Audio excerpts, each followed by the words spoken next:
Bonjour, comment ça va et comment va la santé?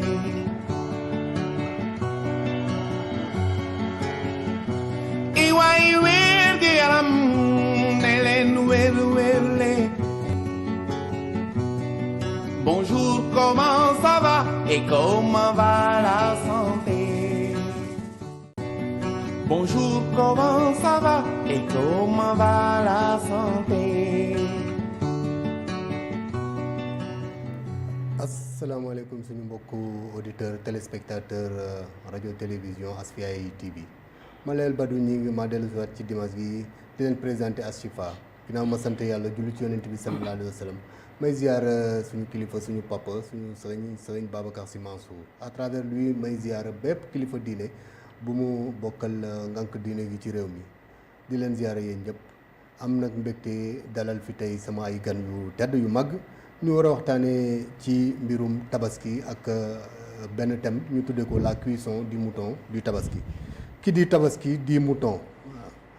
tabaski nekk fête boo xam ne nag vraiment togg gi léeg-léeg mu xaw a indi ay répercussions ci suñu wér-gu-yaram ma bëggoon nag laay biir leen ànd ceeg techniciens yi ma àndal laay biir leen naka la xar mi war a def la mouton naka lañ ko war a toggee naka lañ ko war a jëfandikoo ak yi mu war a àndal ci lu jëm ci jus de fruits yeeg légumes bi yeeg fruits yeeg ñoom seen yooyu yëpp ñu bëgg ko évoquer tey ginnaaw bi ma présenté wu ba pare ma présenté leen soxna Marie-Louise Gaye Marie-Louise elle est diététicienne nutritionniste Marie-Louise. maa ngi leen di fay di la remercier ci invitation bi. di nuyu sa suñu mbokku auditeur ak téléspectateur yëpp voilà. Marie-Louise nag xam naa du bëgg yegg foofu parce que xam naa ni du hôpital moom moo ko fi yebal mais Marie-Louise elle est à l'hôpital Dalal Jàmm ñu ngi ziara bu baax Moussa Sam Daf ki ci sama gauche Ndella Sagne Ndella naa fi yoo koy Ndella moom secrétaire général de la fédération des cuisiniers du Sénégal ambassadrice tamit des femmes cuisinières de l'Afrique de l'Ouest Ndella ñoo ngi lay ziara. maa ngi delloo ziar di ziar téléspectateurs yi ak téléspectatrices yi di nuyu yëpp di ziar kilifa diine yi vraiment maa ngi nuyu ñëpp daal di kontaan ci invitation bi. waaw Adja Marie. comme ni ma ko expliqué bi may nuyoo. xaru tabaski bu ñu ko jëndee ba tabaski juru tabaski ñu defar ko.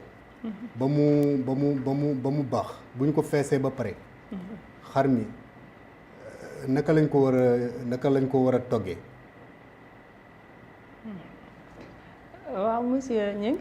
donc xaru tabaski bi nee nga bu ñu ko defaree yëpp. bon ma dugal parenthèse bu ndaw rek balaa ñu ko defar nañu veiller d'abord ci mesure d'hygiène yëpp. comme on dit nit ñi sax dañ koy def amaana mais am na ñuy rëccale rek dañ ko raxas ba mu set sang ko ba mu set de sorte que peau bi yaram bi set pour que après buñ koy fees mu bañ a am ay contamination croisée donc yàpp bi nan lañ koy toggee ñëpp xam nañu yàpp xar ni ko yàlla bindee naturellement dafa bari graisse loolu ñun xam nañ ka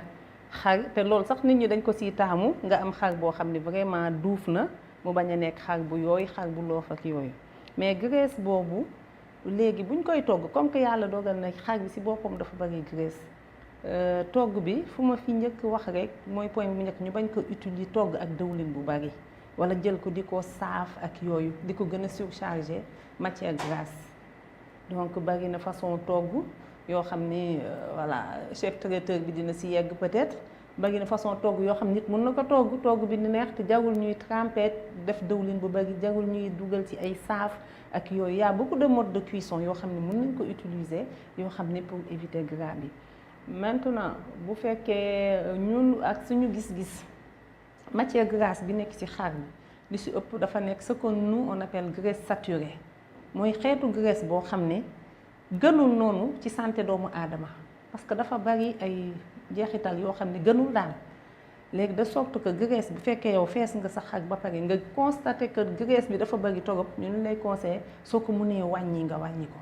surtout que dans les familles dafa bari ay catégories d'âge yoo xam ne ñu xaw a mag ñeeg ñi yemamaay yi bari nañu ay yenn feebar yu ñuy àndal nii donc ñun ñu sóoraale leen daal ñu njëkk xalaat wàññi graisse bi d'abord balaa ñu yegg ci togg bi ak niñ koy lekk. man ma defe ne woon nag xar yàpp moom graisse ca dàq. waa au fait bu ñuy wax dëgg.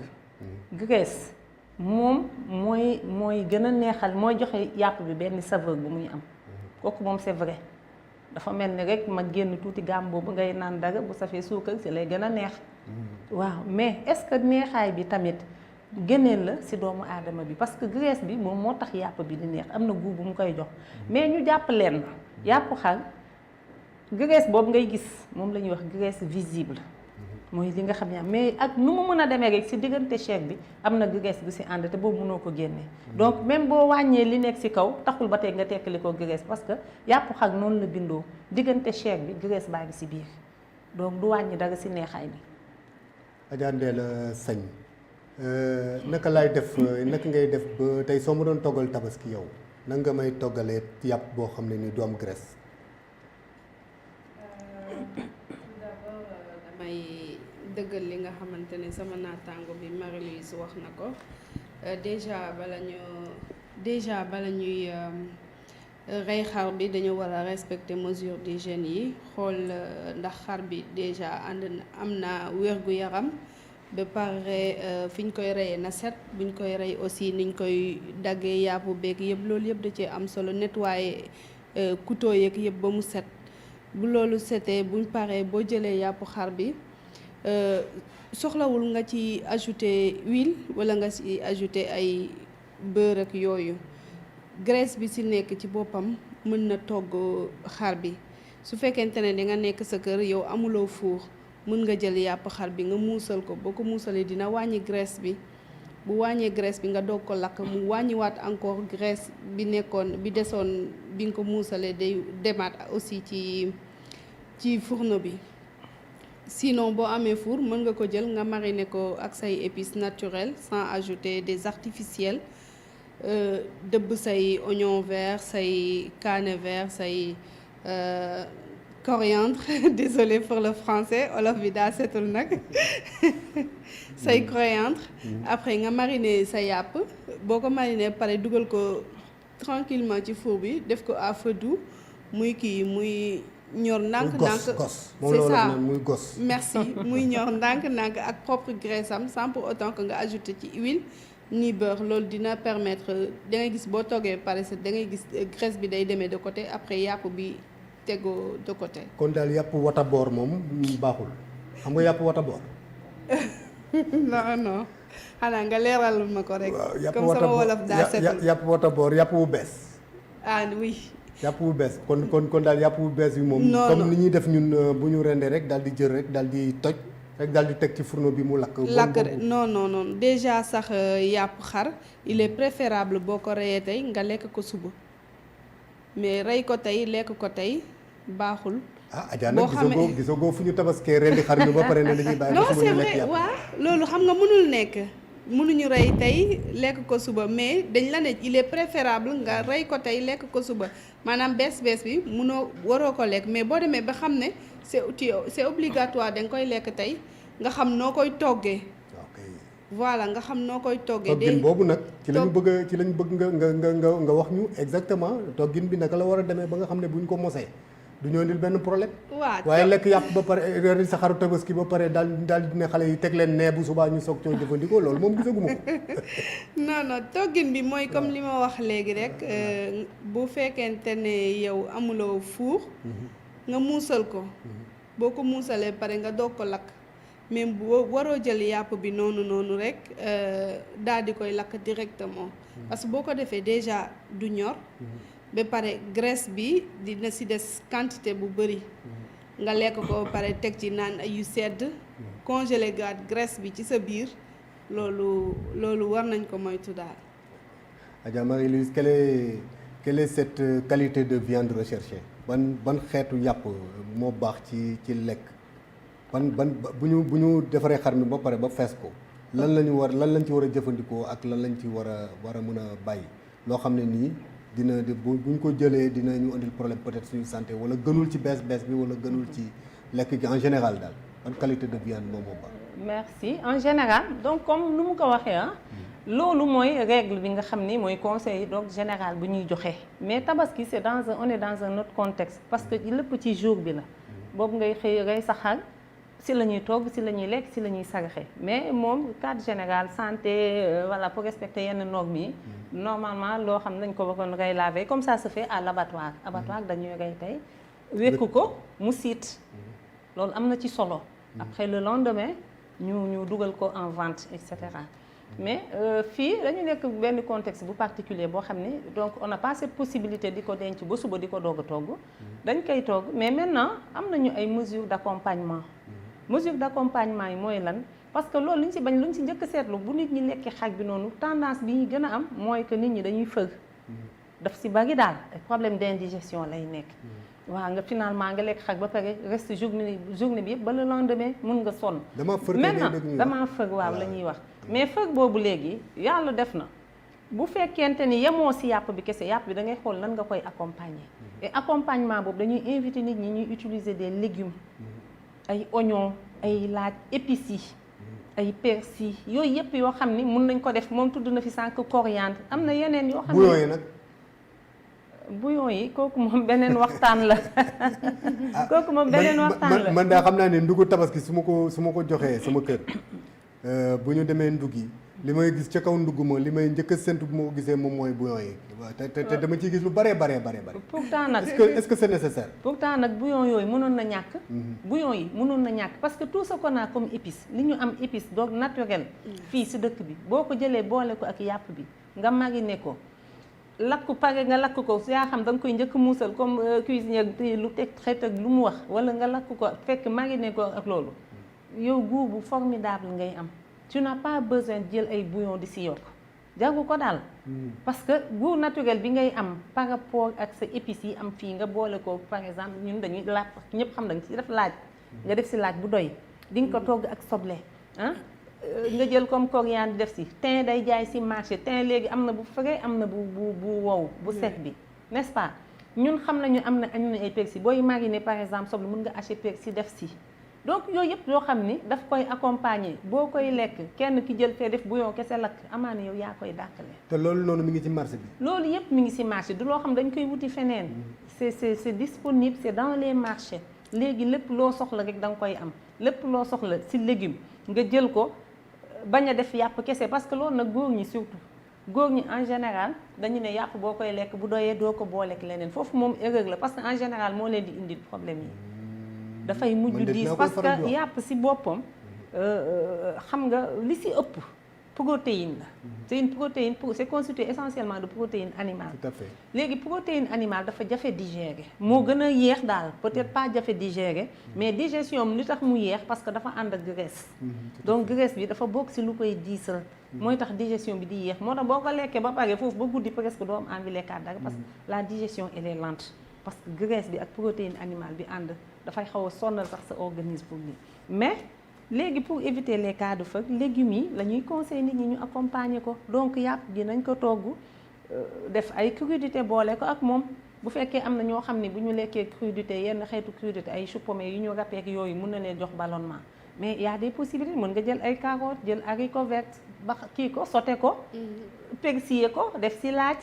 ak yëpp maa ngi wax sous le contrôle de voilà de madame donc tout ça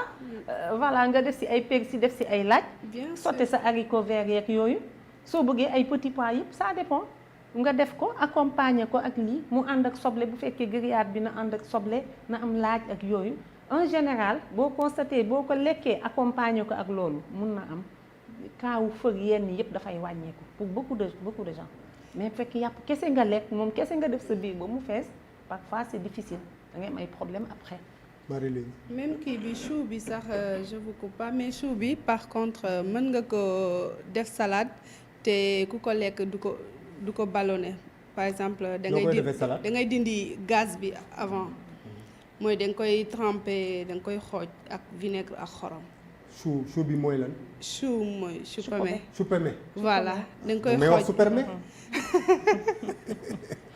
da nga koy xooj ak vinaigre ak xorom. waaw boo ko ci xoojee pendant à peu près une quinzaine de minutes après nga rincé ko bu baax nga raxas ko ba mu set. ba vinaigre bi ak xorom bi set day dindi gaz bi donc boo ko lekkee dootu la def ballonnement. chou-pommé ci tabaski. bien sûr c'est un légume. oui. chou râpé chou râpé carotte râpé et cetera. chou râpé carotte râpé betterave râpé loolu yëpp mun nga ko boole ak yàpp bi. il est préférable daal soit nga def ay légumes sautés ay légumes grillés ay crudités yëpp nga boole ko ak yàpp bi. man nag moo wax la benn affaire Adja. te aussi yow xam nga séeréer nga man séeréer laa. man it séeréer la. voilà yow séeréer nga. voilà mais moo wax la benn affaire ma Adja Marie-Louise Adja Ndella. mais man li ma jaaxal xam nga lan la. mooy man daal foogoon naa ni tabaski moom macaron rek lay àndal ak moom bi waaw pourtant boo seetloo nag suñu mbokk séeréer yi ñoo ñuy gën a am tabaski de parce que ñoom dañuy jël yàpp bi togg ko def ko soos xam nga dañoo bëgg soos. waaw soos bés boobu rek la ñu am ci lekk soos yooyu. déedéet nag bés boobu rek la ñu am ci lekk soos moo tax foog ñu soos. def ko soos buñ ko defee soos xam boo ko toggee déjà je pense que graisse bi dina wàññeeku. nga lakk ko encore graisse bi wàññeeku nga def ko ci biir sauce bi. dina wàññeeku léegi macaroni bi nag moom naka lañ ko war a def macaroni bi kon dañ ko war a. moytu te nga bàyyi macaroni bi. dañ ko war a moytu bésu tabaski wala dañ ko war a lekk. mais pat la rek. pat la rek. duma ci wax dara bala ñu may mere. Adja Louise. macaroni bésu tabaski moom loo ko gisee. non c'est pas les légumes à la place de vous en fait vous préconisez en fait les légumes à la place de voilà moi damay préconiser non pas à la place des pâtes. mën nañ ko def ak pâtes parce que légumes yi ñuy wax nii boo ko defee en général dañ koy utiliser accompagner ko ak frites. te frites bi en général aussi c'est un peu ça da nga koy tremper les pommes de terre tu trempes ça dans de l'huile dafay absorber huile donc ba léegi day ñëw indi surcharge gras bi maintenant. boo koy lekk donc pomme de terre yi lan la lay apporter c'est des glucides. pain bi ngay dagg di boole di lekkaale sa lii c'est un apport en glucides. donc pâte bi aussi même rôle lay jouer. donc aussi ki jël yàppam sauce moo ko gënal mu togg ko mën na ko lekk ak patam. aussi mën na aussi def salade de crudité à côté def sauce yàppam ak macaroni def salade de crudité. yow su ma la joxoon sa moom tabaski noo ma koy toggalee. boo ko feesee ba pare. boobaa nga am tabaski. waaw léegi noo ma koy toggale loolu laa bëgg xam dama bëgg comme que ñun xamuñu te soxna yi moom la yàlla xam doy na dama bëgg nga wax ma yow su ma jëloon sama xarum tabaski rendi ko fees ba pare toj tubaarkàlla ma jox la ne la. Adja Ndella ma ngi nii bu la neexee sax doo ko toj nga indil ma ko noonu entier bi. noo koy toggee. ma michuil la ko ba mu bien ba ma lakkal la ko léegi dama bëgg nga expliquer ma bu ma ko tojul nag nga koy toggee. bu nekkee dama ko toj comme que par il est de coutume chez nous bu ñu la rendee xaru tabaski ñu def ko morcelé ko. waaw maintenant je voudrais en fait ñaari cas yëpp quoi bu ma ko tojul. ñu jox la ko nag nga koy toggee soo paree nga attaqué bu ñu ko tojee ba pare jox la ko nag nga koy toggee comme ça ñëpp mën ci jëriñu ñii def bu ñu tojul ak ñii def bi ñu toj. boo ko kiiwul boo ko tojul boo mu ko indilee dama koy mariner ak samay épices naturelles. parce que man damay defar samay propre marinade yoo xamante ne du am bouillon man même ceebu jën sax bu ma la ko toggalee sel poivre kese lay am du am bouillon du am leneen man damay jël juste des épices naturelles comme thym anis verte coriandre ail bu bëri oignon vert ak basilic ngun voilà. ngun bi ci ceeb ci ceeb. Oui. Bon man ngun ma defe noonu ataaya rek lay nopp daloote da ciy neex. ak a neex si yàpp. nga jël ko mixé ko ba mu def benn sauce nga mariner ko ak xar bi nga diw ko ci xar bi ci biir ak ci biti yëpp ba mu xam ne xar bi daal day mel ni verte na daal nga dugal ko au four def ko petit feu. bàyyi ko fa muy waxtaan ak four bi ndànk. boobu pendant ce temps yow yaa ngi ci accompagnement yi. yaa ngi ci defar say crudité ak say gratin. defar ay accompagnement yu neex daal. waaw defal say sauce à côté. ok waaw. magnifique d'accord léegi maintenant kooku mooy bu ñu ko tojul waaw buñ ko tëjoon. voilà maintenant si c'est morcelé. boo ko tëjee tamit da nga koy même marinade bi mën na nekk même marinade. même procédé aussi. même procédé aussi nga dugal ko soit au four wala nga lakk ko wala nga muusal ko ak marinade bi ba pare boo ko muusalee pare génnee ko fekk de marinade bi da nga ko diviser en deux da nga ko xaaj boo ko génnee nga mariner waat ko lakk ko ndànk mais tout le temps boo koy lakk aussi da ngay éviter mu sécher da ngay éviter mu wow. parce que bu woowee dootul amati goût ba pare nit ki bu koy lekk da koy gaañ ci gémmiñ donc da nga koy lakk bu yem boo xamante ne dina nooy te dina neex te aussi boo ci paree bu ñoree nga conseiller client bi bu ñu lekkee ba pare nañu defar seeni tisane naturelle ñu naan. tisane naturelle mooy ay thé naturel ñu naan au lieu que ñuy jël jus. Man, je préfère pas, si tu manges la viande, tu bois du jus, je préfère par contre, après la viande, tu fais une tisane naturelle. Nga defal sa tisane naturelle, mën nga ko defaral sa bopp baxal ndox ba mu baax. Désolée. Baax na dinañ ñëw ci thé yi ak boisson yi ak fruits dessert yeeg yooyu. Dama bëggoon laaj Adja Marie-Louise. Parce que ñun comme ñun suñu kër parce que exemple moom doy na rek ba la ngay dund. ñun suñu kër par exemple dama naan kii def naan man saaf laa bëgg kii ne man lakk laa bëgg. Quelle est la meilleure viande bu ñu lakk wala bu ñu saaf. xam nga fi ñu ngi ci contexte xar.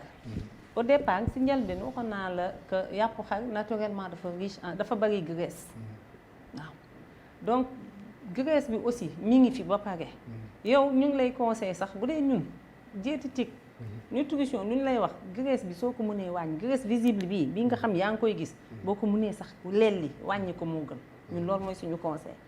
léegi nag boo ko jëlee en plus de toute cette graisse là nga jëlaat ko tremper ko dans un bain d'huile parce que booy saaf ci bain d'huile nga koy def. bien sûr nga def ko ci bain d'huile bi.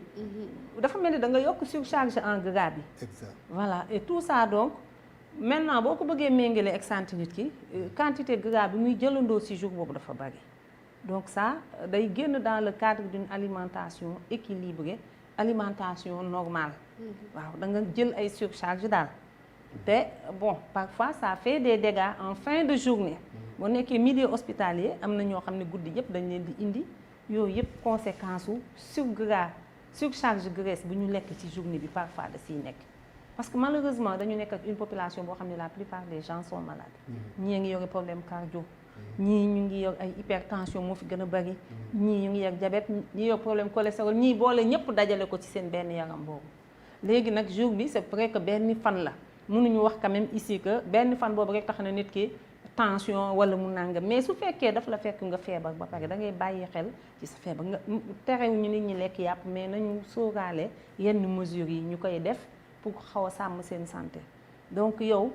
graisse bi dañ la ne nga wàññi ko wàññeetoo ko nga jël yàpp bi ne saaf moo la gënal c'est pas tellement ça. kon dañu war a lakk. lakk bi moo gën boo ko mënee lakk boo ko mënee muusal d'abord muusal bi dina am diw bu wàcc nga jénnee ko donc am na lu wàññeeku boo lakkee tamit dina am leneen lu wàccaat léegi nag fekkee lakk bi nga jël nag foofu vraiment nga boole ko ak ay légumes moom moo gën waaw mu nekk accompagnement bi doon ay légumes pourquoi ay légumes parce que légumes. xeetu légumes yi ñu am fi yëpp comme ni ñu wax sànq ay carottes nga sauté ko haricots verts ainsi de suite bu la neexee jël un peu de légumes secs comme ay petits pois yooyu mën na nekk ay pois chiches yooyu yëpp jigéen ñi dañ koy def sauté ko def salade verte defal sa marinade def sa sauce verte am ay persil ay oignons verts yooyu nga koy boole ak lii fu mu lay aider mooy que yooyu yëpp globalement ak aussi les épices yi ñu fi tudd sànq dafa nekk ay ingrédients yoo xam ne dafa bari fibre alimentaire te fibre alimentaire bi fan lay agir maintenant dina aider nit ki au finish mu aider la nga évacuer l'excès de gras bi nga xam ne moom nga absorber ci journée bi da koy xaw a évacuer ci sang bi donc quelque part day xaw a nettoyer surcharge graisse bi nga consommer jour boobu loolu c'est un avantage ba pare bon nekkuñu di wax ci waxu fibre moom bu ñu ci duggee beneen émission la mais ne serait-ce que ce côté boobu dina aider nit ki foofu efficace na pour le diabétique efficace pour ki am problème hypertension ki am problème cardiaque ainsi de suite ñoom ñëpp ñoo xam ne légumes yooyu ak épices yi ñuy wax nii ngeneel la ci ñoom parce que daf leen di dimbale daf leen di jàppale surtout ci jour boobu xam ne ñu bëgg ko ñàkk koo bëgg ñu ngi lekk beaucoup de graisse waaw diabète hypertension ñoom ñaar dañu lié ki nga xam ne te am na ñu bëri ñu xam ne ni suñu biir kër yi bon vraiment dañu amee diabète ñi voilà boo leen doon conseiller pour ñu jël ci viande de tabaski bi ban partie du mouton la ñu war a lekk. voilà mouton bi boo ko excusez-moi boo ko considéré nii yaram bi côté côtelette yeeg foofu moom xam nañu foofu ëpp graisse ak yooyu. donc côté bi gën a tane fi nga xam ne bu fekkee da nga am la possibilité de choisir les morceaux en général si côté pooj bi gigot yi ak yooyu. wala si côté loxo yi. épaule bi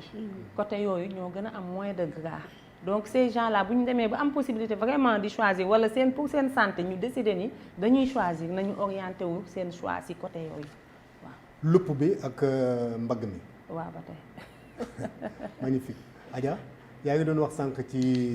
jus yeeg ñoom seen bëggoon nga ci dugg may la nañu bàyyi ci kanam tuuti ñu ñëw ci jus yi dañuy faral ci kër yi bésu tabaski ñu defar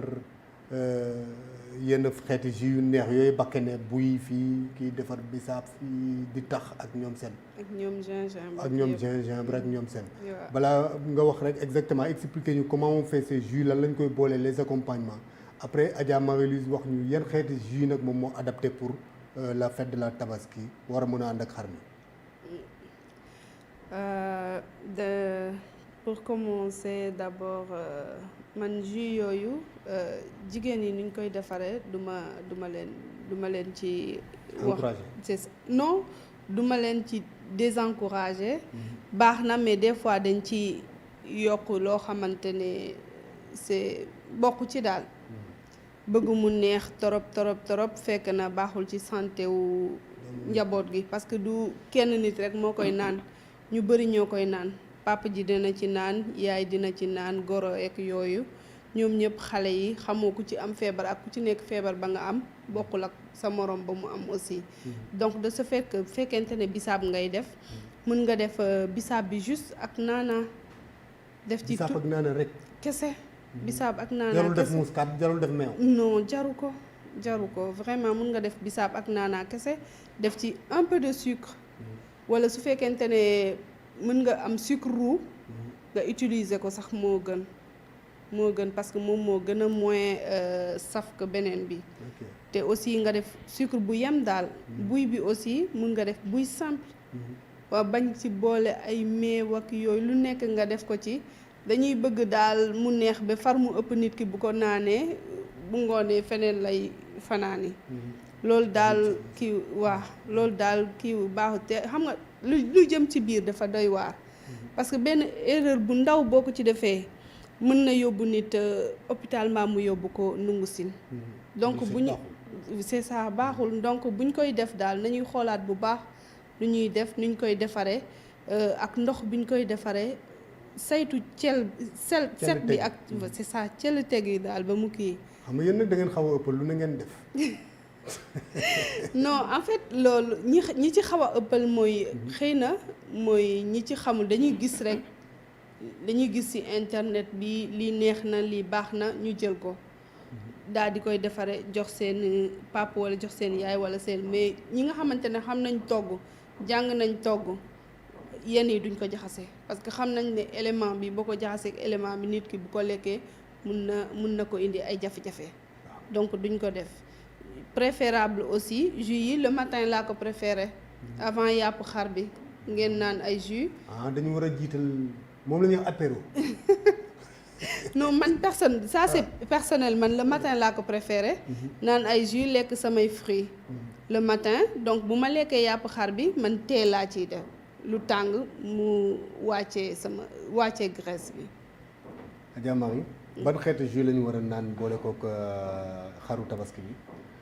Bon man en matière de jus su fekkee dama koy conseiller je préfère les jus locaux mooy comme li ñu wax comme jus de bissap jus de gingembre jus de tamarin yi nga xam ni mun nañ ko defaral suñu bopp jus de buy voilà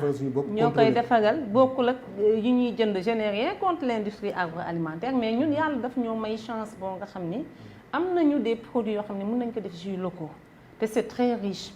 te ba pare dafay naturel bon entre guillemets parce que suñu jigéen ñi aussi sama doom nday bu ñuy defar parfois ñu dem jëndi pëndax yi ci boutique yëpp di ci yokk di wut ay yeneen goût di ko génne xam nga dañuy daal di dem changer naturel bi alors que loolu moo ci amoon importance mu xaw a nekk bio du xaw a sax day nekk un produit bio parce que un produit naturel nga def ko comme kii nu wax supposons nga jël bisaab bi accompagner ko juste ak naana mais c'est formidable dafay neex maintenant pour ces jus là locaux là man daal bu fekkee en matière de nutrition santé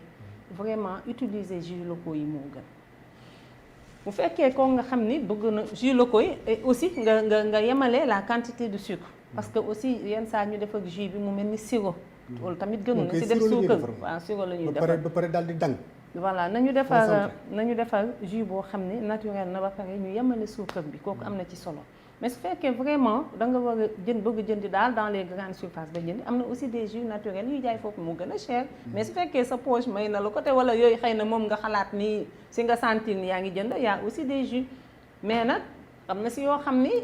tur bi nekk si kaw ak li nekk si biir bokkul waaw boo si waxee tu fais une à quel moment de la journée la ñu war a naan jus yooyu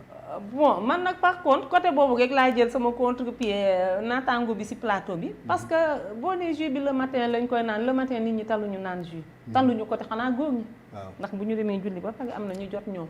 waaye jigéen ñi ça c'est personnel pour moi moi je le préfère le matin yéen daal tabaski xam nga voilà donc elle dit que c'est personnel mais maintenant bu ñu añee ba pare li gën mooy nga naan une boisson chaude maanaam nga defar sa thé defar sa tisane jël sa dem sa lipton jël sa lipton non pas non lewel deuxième troisième mën na xaar mais nga jël un verre nga jël benn verre tisane chaude par exemple nga wut sa ndox bu tàng même bu dee sax kénkiliba baax na wala sax nga defaral sa bopp sa tisane wala nga def sa tisane am nañu ay gingembre ak yooyu yëpp mën na nekk nga am sa benn tisane jël citron paccal ko ci biir après nga naan ko ci tàngaay bi après le repas mais ñun malheureusement après le dañuy daal di daw ci boisson yu sedd yu glacé yi c'est pas bon parce que loolu boo koy def glace bi lu sedd li day ñëw fekk ci graisse bi daf koy wayal dafa daal di dëgg këcc maintenant nag avec la digestion acide sucre gastrique yi ay acide chlorhydrique yi xam nga lépp a ngi ci biir au moment de la digestion maintenant nag yeneen xeetu réaction chimique mooy am mooy am dañuy lekk ndawal rek daal di attaquer Coca-Cola non ndox boo lekkee lu niin même en dehors de tabaski bi jàppal loolu boo lekkee lu niin wala togg boo xam ne xool nga ko gis nga ni xaw na bëgg diw bul naan lu glacé après naanal lu tàng jëlal tisane bu tàng nga naan ko yow bu tëwee ba tëw boo demee ci boutique mën nga jënd benn Lipton 50 def ko ci verre def sa ndox bu tàng naan ko bu la neexee nga pàccal ci kii boo amee gingembre mën nga ko def mu infuser parce que gingembre bi aussi am na ci solo parce que ça aide à la digestion comme que ñun tabaski problème boobu la ñuy gën a am donc boo naanee infusion boo xam ne defaale nga ci gingembre dina la aider dina la dimbale ci digestion bi mais daal ak citron bi maintenant ça c'est juste après le repas kooku juste après repas bi nga koy def ataaya bi ñun sénégalais xam naa mënul manquer mën nañ ko différer tuuti parce que on a le reste de la journée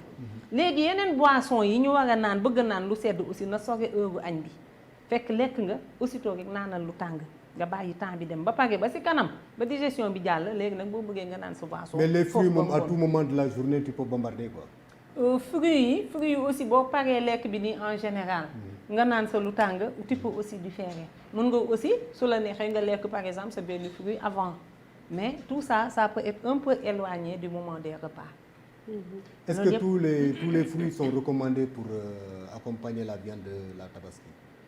man bu may conseil fruits yi yëpp parce que ñoom fruits ñun liñ ci gën a soxla fruits xam nañu lan lay indil doomu aadama vitamine éléments minéraux ak fibre yi may évoqué sànq te fruits yi en général surtout bu coloré nekk fruits yu am couleur dafa am tamit li ñuy wax antioxydant loolu aussi dafa am solo ci alimentation comprendre nga maintenant dans ce cadre là comme waxu yàpp bi graisse bi la ñuy wax lu mel ni fruits yi nga xam ne dafa riche en pectine par exemple la pomme daf ci am solo poire daf ci am solo mango tamit naka noonu papaye noonu comprendre nga parce que pectine boobu rôle bi muy jouer essentiellement mooy que dafay aider à évacuer l'excès de calories l'excès de graisse dans le sang gras boobu nga consommer mu xaw a bari sooy lekk un fruit wala boo xam ne am na pectine daf lay aider pour l'évacuation donc kooku pour ce jour là xeetu fruits yooyu am na solo mais en dehors de ça fruits yëpp baax na ah fruits yëpp baax na boo amee sa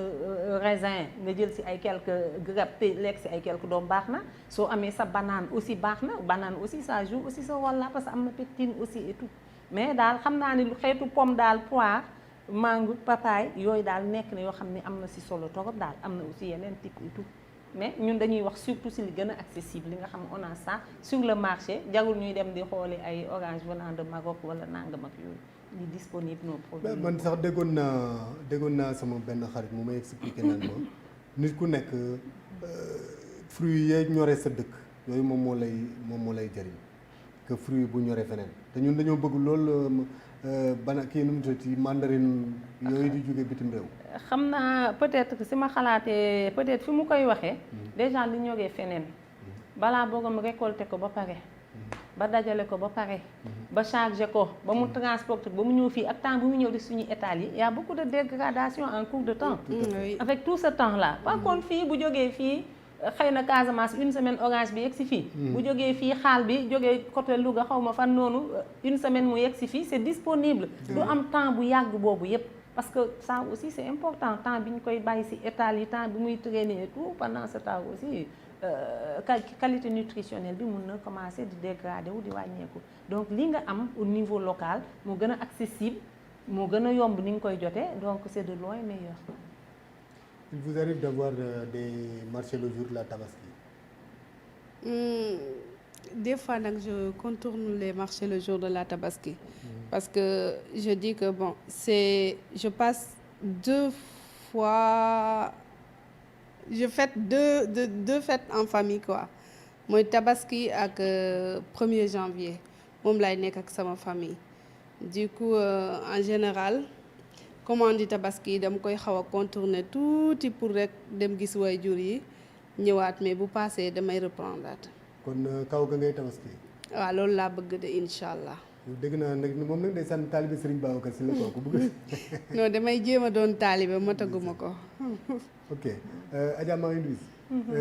Boisson gazeuse. gars yi dañ ko naan loolu bésu Tabaski. boisson gazeuse soda moom la ñuy wax soda. waaw gars yi dinañ koy naan loolu bésu Tabaski lan nga leen di dénk. man de xam nga li may wax mooy li ma ko waxoon sànq man de bu fekkoon man rek sama conseil dama leen naan leen produits locaux naan leen jus locaux yi ñu defaree fii mais xam nga nit ñi dañu am ay préférences tamit te aussi jour fête comme on dit dafa nekk jour boo xam ne day am ay écart bu fekkente ni loolu mooy bëgg-bëgg nit ki te mu nekk ci fête xëy na loolu day mëttali feetam ñu accepter ko rek te xam ni mu bañ a nekk duñ ko conseil en tout cas mu nekk une habitude boo xam ni c'est voilà ça va se perpétuer toujours loolu lay naan parce que bu fekkee un choix à faire on conseille les produits naturels les jus naturels locaux et tout maintenant ki bëgg a naan boisson gazeuse donc c'est la même règle bu mu ko naan toute fraîche aussitôt après le repas. Et puis on mange moins de fruits au Sénégal. On mange moins de fruits. dégg naa canadiens yi xam nga moo tax ñu am wér-gu-yaram. Ils mangent moins de viande et beaucoup plus de fruits et légumes. Et les Japonais aussi. Ils mangent des produits locaux, des produits naturels, pardon, du poisson, surtout plus de poisson que de viande, plus de viande blanche que de viande rouge. Oui. Ensuite, beaucoup de légumes, beaucoup de fruits. Loolu mooy seen alimentation. Et c'est des gens, c'est des populations, c'est là-bas que tu trouves le plus de centenaires. Les gens yoo xam ne dañu vivre am ay 100 ans nekk en bonne santé parce que loolu mooy seen xeetu lekk. Ils vivent de la nature. En dehors de la Tabaski, qu'est-ce qu'il faut vraiment toujours manger quoi? Comment il faut manger? Qu'est-ce qu'il faut manger? ñun surtout ñun ñi nga xam ne dañoo amee ay mag yu feebar nekk ci kër yi. En fait alimentation benn règle la booy xool règle alimentation bu ñu ko doon tënk bu ñu la nee résumé ko rek nga wax benn dara dañu ne l'alimentation doit être équilibrée, elle doit être saine, équilibrée. boo waxee équilibré dugal nga lépp ci biir parce que pour mu équilibrer dafay varier ça veut dire que tu manges pas la même chose tous les jours du 1er au 31 comme ñu ñuy def chaque jour ceebu jën chaque jour ceebu jën am na des pères de famille yoo xam ne c'est toujours ça dans leur famille seen waa kër bu ñu toggee leneen day fekk ñu tukki voyager loolu c'est pas bien alimentation dañ ko war a diversifier alimentation dafa war a riche bu ñuy wax dafa war a riche ba tey bokkul ak riche bu sénégalais yi naan boo jëlee togg sa ceebu suweer lu nekk nga dugal ko ci biir ba surcharge bi nga dafa riche non non kooku c'est pas une bonne alimentation ba léegi xam naa li may wax du neex nit ñi ci mais su ñuy wax ci alimentation bu riche mooy que yow boo xesee tiim sa plateau lekk di nga si trouver li nga xam ni sa yaram moom lay laaj mooy maanaam soit dina nekk yàpp wala mu nekk jën wala mu nekk kecax ainsi de suite ndawal boobu protéine bu jógee ci animal di am ñu am loo xam ne ci gàncax yi la jógee maanaam ceeb wala mu doon pat wala mu doon lentille petit pois xeet yooyu wala mu doon ñebbe ndambe tout ça donc ça dépend mais dañuy bëgg ñu koy diversifier et toujours muy ànd ak légumes waaw donc il faut que nga am source protéine d'origine animale végétale donc ay ñebbe lentille petit pois yooyu yëpp ci la bokk di nga am source boo xam ne glucide la lay indil ceeb daf koy def pat da koy def cere da koy def couscous marocain da koy def ay sànqal ak leneen dañ koy def après nag chaque jour nag légume moom dañ la koy exiger chaque jour dafa war a ànd ci li ngay lekk toujours nga wàññi diw wàññi xogom wàññi suukar donc ça c'est la règle globale bi nga xam ni moom la ñuy conseiller bu ñu génnee ci tabaski bi vraiment tous les jours c'est ça la règle il faut que l'alimentation soit équilibrée diversifiée et riche et saine na doon loo xam ne sell na. magnifique sublime Adja Ndella man ni ma gisee ñuy toggee légumes yi est-ce que noonu lañ ko war a toggee raxas rek daal di dugal ñulub daal di bàyyi muy gos di baax 10 heures ba midi nga seppi daal di sóor daal di sebet sóor. loolu tey da ngay gis sax da ngay seppi tey sebet sóor noonu lañ ko war a defee. doguma la sax waaye da ngay gis avant ñu koy raxas sax buñ ko indee ci marché ba. dañ koy xooli xooj ko ci ndox bi 2 heures de temps ba pare doo ko jël dugal ci cin bi ne dañuy baaral boo waxee mu ne jéeg bu baax day baaral bàyyi ko ci muy baar jëmare atum àllaaxira nag boo yekkee ceeb bi de ce fait que da ngay am légume mais légumes yooyu amatul benn vitamine. amatul benn vitamine déjà légume boo ko toggee ça doit être légèrement croquant légèrement pas. warul ñor xomm mais warul aussi dëgër dafa war a nekk ci diggante bi nga togg ko togg. noo koy toggee. lépp minute la rek légume bu nekk dafa am minute buñ koy togg carotte bi bokkul même cuisson ak aubergine bi bokkul même cuisson ak navet bi ainsi de suite noonu la. Moussa ñun daal dëkk suñu jabar yi togg nu ah continue madame c'est magnifique. Oui. non naajo bi aussi bokkul même cuisson ak kii bi nu mu tudd haricot vert bi donc booy togg légume bu ci nekk yow da nga war a xam cuisson bi ñaata temps la war a def ci cin bi pour ñor bu ñoree aussi aussitôt da nga ko war a génnee mais boo ko ci bàyyee naan damay baaral vitamine yaa ngi rey vitamine yi nekkoon kii bi te xam nga fii déjà Sénégal amuñu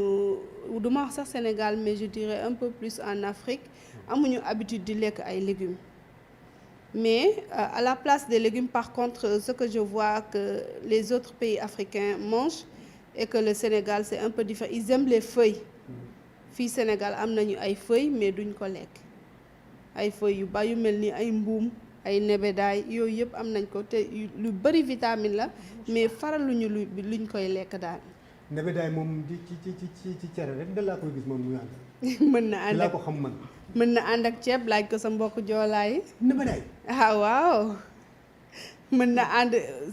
maintenant même dañ ciy def ay plats gastronomiques yu am importance. Adja Ndella mës naa dem ci benn hôtel ñu defal ma soosu yéet mais loolu keroog laa ko mës lekk loolu doy na war de. c'est que sénégalais yi en fait comme déjà habitude bi ñu am mooy lekk tout le temps seen kër yi dañuy préférer tout le temps toog biir kër gi lekk amuñu habitude di génn mais bu ñu amoon habitude di génn dinañ découvrir parce que vraiment sama mbokk cuisinier yaa ngi fi ñu ngi def lu am solo ak produits locaux yi. yéet ak buuj ak paañ ak ñoom lépp daal même ay ñoomi nebedaay mbuum bi ñuy xeeb tey jii boo demoon benn hôtel yu am na hôtel yu baax yu nekk fii yu bakkane boo fa demoon toog buñ la ko tegalee buñ la ne lii mbuum la yow doo ko xam. aubergine bi tey jii boo demoon benn am même tey jii même bu dul sax hôtel boo jëloon sa benn cuisinier ne ko benn plat aubergine laa bëgg bu la ko toggalee yow boo koy lekk dangay naan lii yàpp la. aubergine te aubergine la. moom loolu ñuy wax kii. basanta voilà. donc. nit ñi fexeel ba ñu mos ci yooyu. day ñëw dinañ ci barkeelu incha allah mais il faut que aussi jigéen yi di gën a jege bu baax ñi nga xamante ne mën nañ togg. ba pare jàng nañ ko. ba pare di ko jàngale. c'est ça di ko jàngale léegi école yi bëri nañ fi chef cuisinier yi bëri nañ fi chef cuisinier boo jël ne ko ah man de dama bëgg benn session de 3 mois pour togg sama biir kër pour xam légumes yi nuñ koy toggee yàpp bi nuñ koy toggee parce que même yàpp dafa am temps de cuisson am ak ñaata gramme nga war a lekk viande par semaine dafa am loolu yëpp boo ko jëlee nga wax cuisinier bi man dama bëgg nga jàngal ma lii ak lii pour wér-gu-yaramu sama waa kër dina la ko jàngal te doo ci fay lu cher sinon nga dem école def session de 6 mois di nga ci xam yooyu yëpp nga jàng pour sa bien-être waa kër nga jàng ko mais dangay jóg rek gis lii ak gis topp internet bi rek di def te doo ci xam dara. day Google moo leen di jàngal. di nga jënd matériel yëpp boo gis nag ñu publier nga jënd ko naan ah su ma jëlee lii dina jàll nga togg ko du jàll. Adja Marie-Louise. Quelle est la quantité de viande nécessaire pour l'individu pendant la semaine? Pendant la semaine, au fait, pour la viande, c'est vous faites que c'est une viande avec os. La portion pour une personne adulte, c'est 200 grammes avec os. Maintenant, si c'est désossé, c'est 100 grammes. La semaine? Par portion, jour. Ration. Ration. Okay. Maintenant. Ça veut dire par consommation? Par consommation. Ok. xam nga loolu tamit taxu ko yomb noonu dans les si c'est une famille sénégalaise à revenu moyen yombul noonu mais quand même c'est ça loolu moo war daal nit ñi xamee ko noonu bon voilà ko yàlla baaxee nga mën koo def loolu noonu la donc 200 grammes avec os bu fekkee dafa ànd ak yaxam bu fekkee dañ ko désossé 100 grammes par portion. Maintenant dans la semaine pratiquement il faut parce que viande bi mooy nekk tout le temps source de protéines viande bi mais mën na nekk viande mën na nekk poisson ou autre dans la semaine mën na nekk une fois par jour donc ça nous ramène à 7 portions dans la semaine. Mais ñu xam ni aussi que comme yàpp malheureusement dafa cher source protéine animale en général ñoo gën a cher leneen mën nañ ko remplacer par autre chose bi mooy jën autre chose bi mooy keccax autre chose bi mooy géej autre chose bi mooy ay crevettes les autres fruits de mer autre chose bi mooy aussi comme que protéines lañ seet am na aussi à côté des protéines d'origine végétale moom la ñuy fekk ci ay ñebbe ci ay lentilles ci ay petits pois ci yooyu tamit dafay indi protéine donc ñuy xool bañ a focaliser wu kese ci yàpp wala yooyu fu ñu amul yàpp mën nañu def autre chose à la place et même chose lay indi ak nen aussi dafay indi ces protéines là meew ak soow aussi yooyu yëpp daf koy apporter voilà. gis naa bu ñu tabaskee ba ca ngoon nga gars yi dóor càggri wala ñu dóor ngalax wala ñu dóor laax. lan nga lay consommer lan ngay conseiller nit ñi bu ñu tabaskee ba ca ngoon lan la ñu war a reere ak bu ñu tabaskee ba ca ëllëg sa lan la ñu war a lekk. parce que tabaski en général. pour équilibrer un peu jour surcharge la. waaw jaadu na moom le lendemain ñu jéem a xaw a renverser tuuti tendance bi mooy xaw a gën a lekk peut-être soo amee foofu nag ay légumes ay quelque chose à base de fruits nga def surtout loolu ak ay tisane le lendemain xaw a teg yàpp bi bu fekkee vraiment mun nga ko muñ. maintenant le soir ñetti fan la. waaw ñetti fan la mais doo def autant que li nga def le premier jour. defe naa doo def la même chose que li nga def jour tabaski. bon xam naa man je connais des gens yoo xam ne tant que ça existe mi ngi ci kër gi dañ koy lekk ba mu jeex. waaw loolu moom y a des gens qui sont comme ça. de xanaa nga contrôler ma rek waaye man comme que ndawal laa ngi fi moom. voilà mais le soir il est conseillé de manger léger. Maintenant manger léger boobu aussi.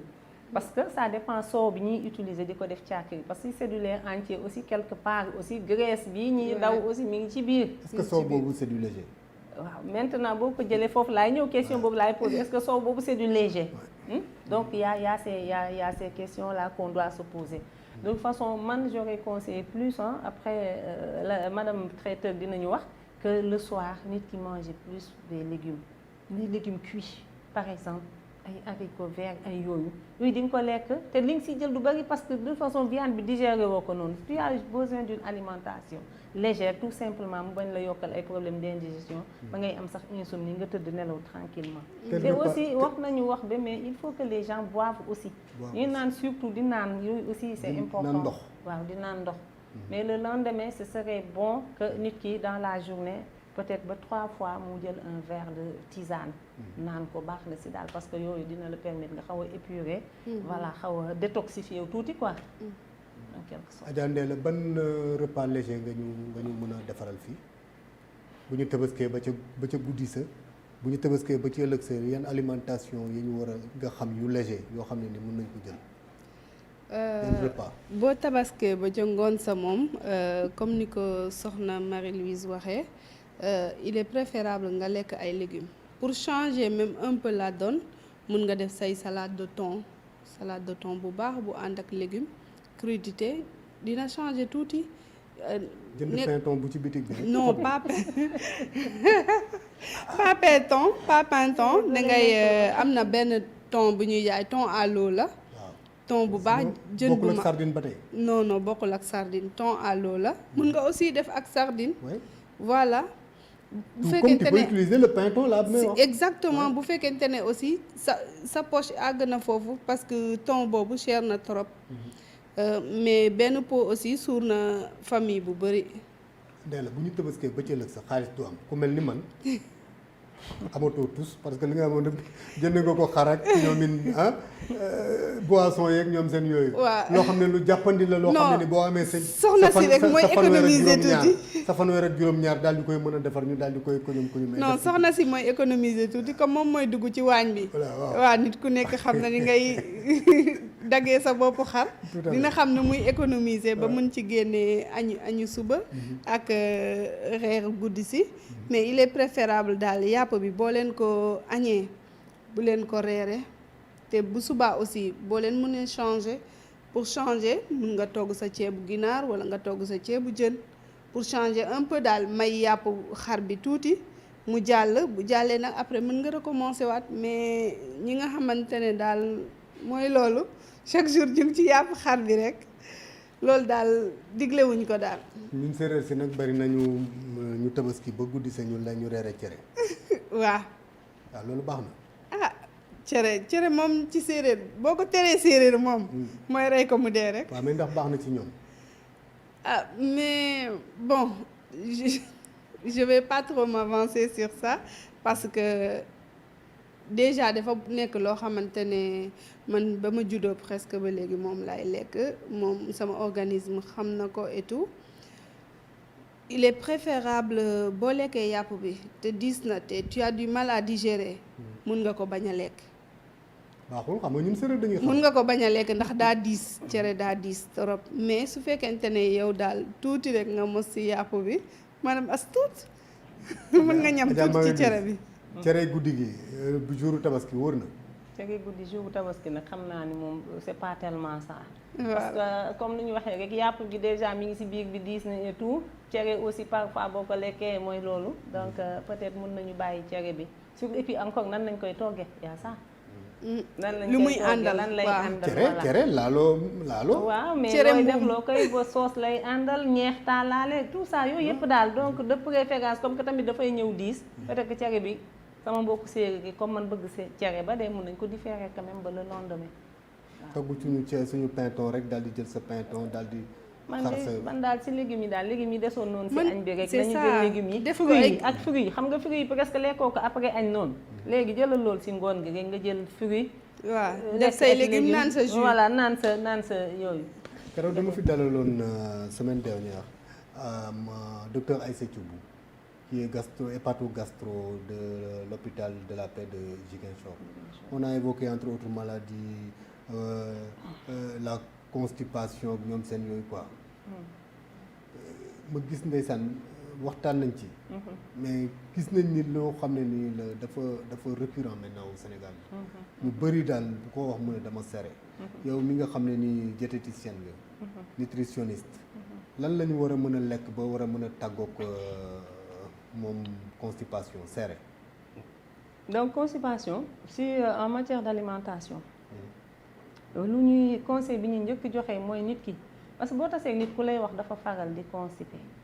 njëkk ko laaj question est-ce que yow di nga naan ci bëccëg bi ñuy lu bari le plus souvent 90 ou plus que ça pour cent dañ la naan man yenn saa damay fàtte naan sax c'est des gens du ñu naan ndox ci bëccëg bi dañ koy jëlale loolu moom ku koy faral di def di aussi noonu ngay constipé beneen bi il faut que ñuy consommer des légumes xam naa di ngeen ne dama bëgg fibre alimentaire parce que dans ces légumes dans ces fruits les produits là yi jógee ci meññeef produits végétaux yi yàlla daf leen baaxee loolu ferñeent yi nekk ci bi dafa amaale ce qu'on appelle fibre alimentaire moom laa doon wax sànq que fibre yi am na yuy aider débarrasser le gras et tout fibre yooyu aussi seen premier rôle mooy accélérateur ou bien si vous voulez régulateur du transit intestinal fibre boo koy lekk sa alimentation toujours ngay lekk légume bu doy en général constipation du la yem parce que dafay réguler le transit ba tax li nga lekk au moment day digérer normal et puis transit bi continuer son chemin parce que fibre yi loolu mooy seen rôle principal premier rôle fibre alimentaire boo doon xool les premiers documents de nutrition dañ lay wax toujours accélérateur du transit facilitateur du transit loolu rek lañ ko njëkkoon xamee yeneen yi ñu ci xam yëpp par la suite lañ ko ci dolli mais premier rôle bi ñu njëkkoon xamee fibre légume ak noonu loolu la donc kuy faral di constipé man dama koy conseiller naan régulièrement dañuy ne en boisson l'eau est la meilleure boisson leneen loo naan lu nekk c'est pour ton plaisir boo préféré naan jus tel yow yaa ko bëgg c'est pour se faire plaisir loolu aussi dafa bokk ci àdduna tandis que l'eau est vitale mais eau doo toog mukk ci àdduna naan ndox ba ñu ne kii ndox moo ko rey ndox mu bari moo tax mu def ni xanaa nga lapp voilà par jour au minimum 1,5 litre booy xool mooy la bouteille de Kirène 1,5 litre loolu mooy bu tuutee ba tuuti bu fekkee vraiment doo naan dans la journée war nga naan 1,5 litre mooy 6 verres d'eau ci bëccëg bi soo ko dépassé c'est tant mieux plus nga koy naan tu t'hydrates plus ngay naan muy gën a baax da ngay hydrater sa yaram hydrater aider sa digestion aider sa organisme aussi transit boobu suy dem ndox bi aussi daf ci jouer rôle mais su fekkee lépp dafa wow koomu donc voilà après bu demee ba yegg ci côlon bi tamit y a pas suffisamment d'eau et puis côlon bi aussi foofu aussi eau bi xas ànd ak aliments yi daf koy drainer aussi mu infiltrer waat sel yi di gën a sec foofu di gën a taxaw foofu rek di dem et puis mooy tax ba après nit ki bu demee sel comme que sel yi day dem ba dur parce que day déshydraté y a pas suffisamment d'eau day dur day metti googu nag psychologiquement dafay mujj ndox mi nga naanul moom moo tax mu dëgër noonu léegi nag psychologiquement day dem ba dafay ragal sax dem toilette léegi nag bu xalaatee douleur bi bu si nar a fekk yooyu mu toogaat mu refoulé envie bi avec constipation bi di installé donc ce qu'on conseille donc pour résumer il faut boire suffisamment il faut manger des légumes tous les jours kooku ça doit accompagner tout ce qu'on mange manger des légumes et des fruits et ensuite aussi il faut éviter la sédentarité il faut bouger surtout bu fekkee da nga yori liggéey boo xam ni ça t'impose de t'asseoir pendant des heures parfois il faut se lever faire quelques pas à la descente si tu peux faire du sport ou bien si tu peux marcher en rentrant ça dépend si bonne distance quand même mais en tout cas il faut éviter la sédentarité ne serait-ce que faire 30 minutes de marche par jour loolu aussi ça aide voilà. Tout à fait Sénégal nag notre façon de consommer les légumes là vraiment comme ni ko soxna Ndella waxee. duñ ko lekk Sénégal dinañ ko togg légumes la ñuy lekk dinañ ko togg ci ceeb bi pour orner mais pas pour consommer voilà et buñ koy consommer pour rejoindre l'autre aussi fekk en tout cas ce qui est vitamine et sels minéraux ñàkk nañ ko parce que boo ko épluché découper ko def ko ci ndoxu raxas bi bàyyi ko foofu dem di lijjanti leneen mu nekk ci ndox bi légumes yi pour la plupart vitamines yi ci nekk c'est des vitamines hydrosolubles donc dafay ndox mi da koy xëcc nga bàyyi ko ci ndox bi te ndox boobu da nga koy tuur nga ñëw toggaat ko dañuy baagal togg ko xaw ma ñaata heure la cuisson détruit les légumes les vitamines donc au finish yow moment bi nga koy lekk amatoo fa dara mais les fibres heureusement du détruire au moins tu auras ces fibres là mais bu ñuy lekk légumes c'est pas uniquement pour les fibres il faut bénéficier de tout le potentiel. Adja Marie-Louise waxtu ñu joxoon Régis ñu ngi may wax ne ma buural na lan ngay tàggoo. lu may tàggoo damay gën a ñaax sama mbokku jigéen ñi parce que lépp jigéen ñi la jigéen ñi ñooy togg bu fekkee yàpp xar bi da ngeen ko xool graisse bi bari bu leen ko def lépp si cin bi wàññi leen graisse bi loo leen si mën a wàññi parce que ni ma ko waxee si njalbeen bi graisse bi toujours am na graisse bu nekk si diggante yàpp bi donc bu dee pour neexaay bi di ngeen ko fa fekk yàpp bi aussi bu leen ko togg taajal ko seen famille yàpp kese yàpp bi na ànd ak légume bu dee lakk bi wàjj bi na ànd ak ay soble ay oignon vert yëpp mën nga ko boole ak moom moment añ bi nga def ak sa ay crudité lépp am na fi comme légume jigéen ñi xam nañu salade ak loolu li mu àndal tomate concombre yëpp ngeen accompagner ko te nit ñi aussi di ko si lekkaale voilà aussi bu ñu paree lekk bi nañu naan ndox bu tàng wax nañ ko fi sànq si courant émission bi léegi nag jus yu seddeek yooyu mën nañ ko bàyyi ba si kanam ba si côté ngoon peut-être ñu jël ko léegi nag ma tëjee xanaa di ñaanal nit ñi vraiment yàlla yóbbuñu si tabaski ak jàmm ak salaam ma souhaité sama mbokk yi vraiment yàlla indi tabaski ñu tabaskee ko si jàmm ak salaam ñu pare dugg seeg jàmm génn seeg jàmm ak salaam vraiment ma koy souhaité ñëpp nag sama am di jàmm yeeg sama xarit yeeg waa Sénégal yëpp vraiment maa ngi leen di souhaité. Adja Ndella kañ nga ñuy defaral façon yi togg yu bakkanu yu neex yooyu nga fi wax studio bi xoolal ñoom Moussa ay ñoom Ahmed ñooñu ñëpp ñu ngi lay xoolaat xanaa doo tas seen yaakaar ci ni nga ko waxee ba ñun ñëpp ñuy salivé xanaa di nga togg indi fi. dinaa leen ko defaral léegi. léegi ñu neex lan ngay tàggoo. xanaa rek ni ko Adja Marie-Louise waxee di ñaaxaat suñu mbokk jigéen yi bu ñuy togg ñu xool bu baax façon toggin bi ñuy toggee yàpp bi te buñ ko toggee aussi ñu xool aussi saytu ko bu baax di nga xamante ne graisse bi daal dina wàññeeku. buñ ci paree ma jox leen benn recette benn tisane bu ndaw boo xam ne aussi mën nga ko def dangay baxal sa ndox ba mu baax nga def ci xorom polle ak gingembre nga tëj ko bàyyi ko mu infuser boobu mën nga ko xelli jox ko nit ñi walla nga baxal sa ndox def ci ngun-ngun basilic ak gingembre ak naana nga bàyyi ko mu infuser nga jox leen ñu naan. bu weesoo loolu xanaa rek di delluwaat ziyaar ñëpp di gërëm ñëpp di sant ñëpp di baalu ñëpp àq te di baal ñëpp di ñaanal ñëpp tey sàkku ñaan. asalaamaaleykum dégg ngeen ko donc émission bi nga xam ne nii moom lañ fi indi woon tey ak le sujet la cuisson du mouton du tabaski loolu lañ ci gis muy nekk loo xam ne nii waxtaanee naa ko ak sama ñaari gan ñi que je remercie vraiment Adja Marie-Louise maa ngi lay remercier bu baax a baax di la ñaanal yàlla jàmm. di ñaan yàlla mu yokk sa wërsëg yàlla may la wér-gu-yaram defal ko Adja Ndella yow tamit maa ngi lay gërëm bu baax sant naa leen gërëm naa leen ci wuy si bi ngeen ma wuy si may terminer rek pour faire une sensibilisation muy nga xam ne tabaski lañ jëm mu nekk xaru tabaski bi temps yi ku nekk di dégg di ñu li ñuy wax ci fooraay ñu demee noonu kuy dem jënd xar na nga takk sa masque boo demee tamit nga moytoo laal xar yi comme ni ñu waxee rek ne gouttelette la feebar bi gouttelette la boo xam ne nii boo waxee day génn sa gémmiñ boo génnee sa gémmiñ mun naa ñëw dal ci xar mi te karaw xar dafa mën a téye li nga xam ne ni moom mooy virus donc bu ñëwee waxaale te xar mi di raay di waxaale mun nga koo jàpp yóbbaale sa kër loolu maa ngi leen koy dénk ngeen moytu bu baax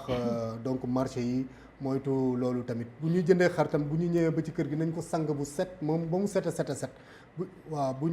bu ñu bàyyi rek ba mu agsi mais nañ ko sang ba mu set doog ko bàyyi mu reposé wu. asalaamaaleykum wa rahmatullah ma jox leen rendez-vous dimanche pour beneen sujet ak beneen invité jërë ngeen jëf. Bonjour, comment ça va et comment va la santé?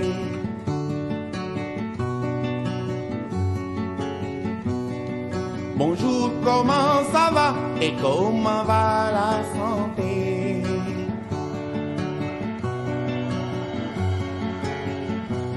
Iwaay wér gi yaram ne leen wér wér le. Bonjour.